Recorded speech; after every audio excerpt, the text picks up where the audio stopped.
Hello everybody, welcome back to the Divine Feminine Project, inspired by spiritual catalyst Teal Scott. Today, or this week, we're going to be doing week number 10, and this week is all about getting in touch with intuition and emotion, and then we're also going to be going over asking the question, do I shut people out?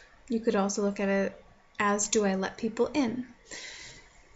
So, as far as exploring getting in touch with intuition and emotion, this is actually something that I've been working with for a long time, and it's starting to really come together for me. This is, to me, actually the crux of everything about getting to know yourself and love yourself and be comfortable with yourself. And I have actually found that so as this project has evolved, I've gotten more comfortable with using, Teal's suggestions as like guidelines and themes and intentions, and taking them wherever I want to take them, and especially explore them creatively or maybe non-literally, because to me that really seems like the essence of Divine Feminine.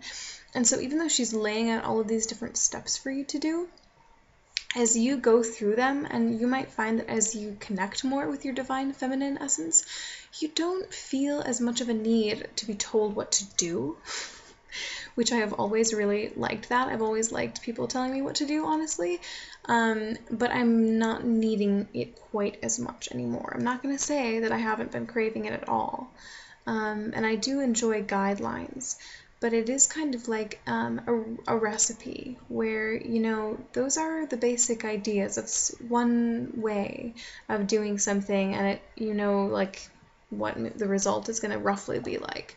And you get to tweak it to however you want to. So, for me, one thing I like to do is, I'm going to post some links to videos Teal has made about following your emotion and going through different emotional processes, because if you're really analytical and very think of yourself as being very logical or out of touch with your emotions, you actually might benefit from having a specific process to move through.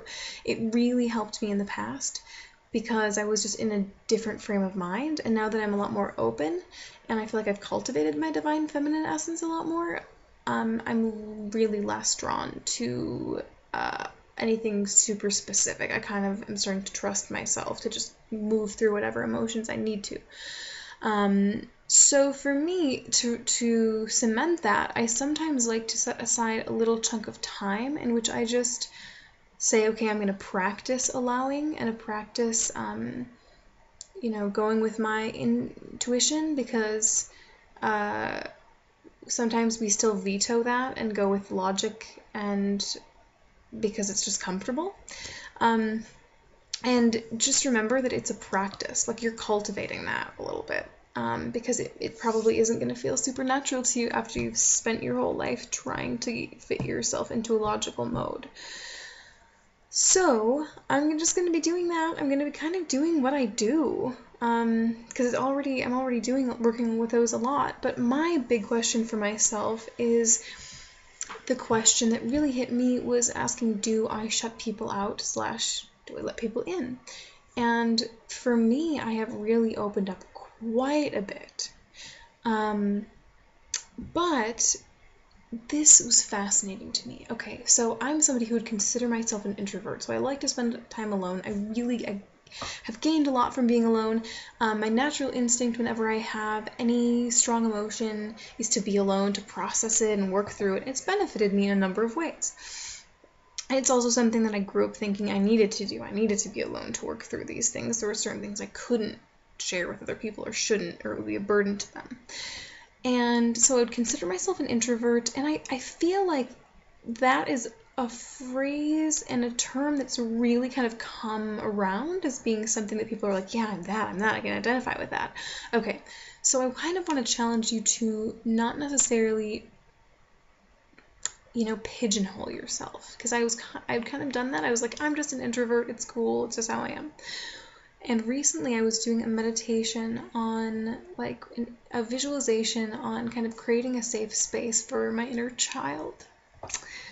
And when I was doing that, I kind of assumed that it would be me going off alone by myself, but I asked myself, like, what would make you feel really safe? What's the safest thing that I could give you?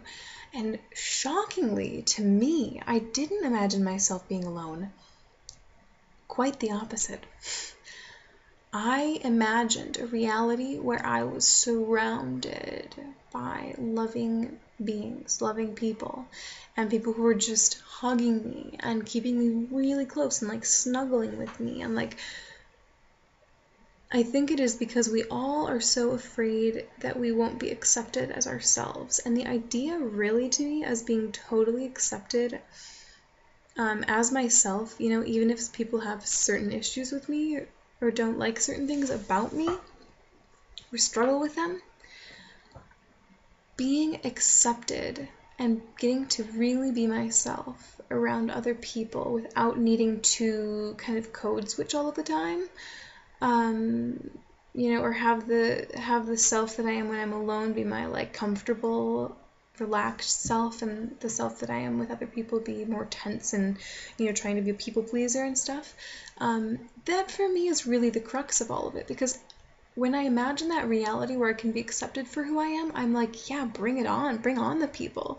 Bring on the community. Bring on the tribe, the people who see you when you're, breaking down crying and get to celebrate with you, get to have, do rituals, get to dance with you, get to, mourn with you, all those things. I'm like, yeah, that is what I want. I want to be connected to people.